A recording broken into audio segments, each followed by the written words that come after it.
basa. Sunset. Good morning.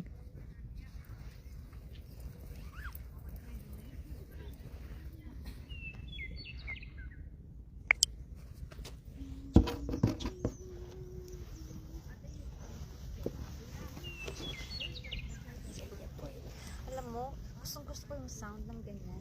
Oo. May ibon, tapos you can, yung fresh breeze ng hangin. For some reason, when you get closer to the nature, parang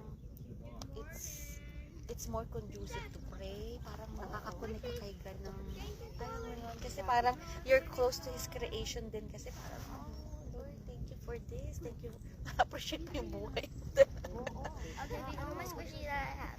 I'll also give you my cuties. And there's a squished can. The big one. I like the big one. But why do small people like the small ones? I like the small ones too. What do big one is?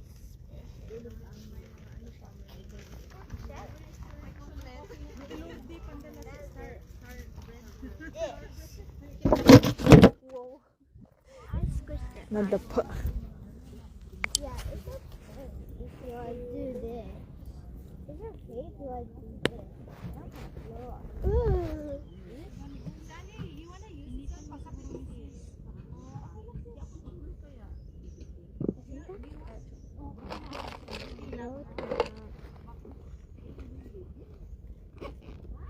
You make a big ball of glitter. Shake it out. Okay, don't shake it up too.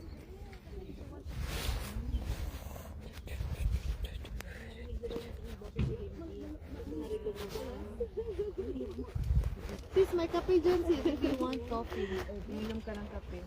Pwede na tayo dun magluto pag nagbaga sis. Pag nagbaga. Parang may ano, mga iluluto natin. Pero okay lang sa kanila na iluto yan doon sis. Kasi iuting. Okay lang sa mga owner ng pan. ibabaw lang Basta naman. ilagay sa pan. Kasi pag dinaretso mo dun sa ano, Itong talaga. ano yan, masunog ba? Ilagay sa pan? Kung iinitin to, ilagay din sa parang, yung pinaglutuan ng tupig. Just to warm it up. Pero medyo magiging toasted yung ilalim niya. Kasi dapat yan steam eh kapag iinitin mo.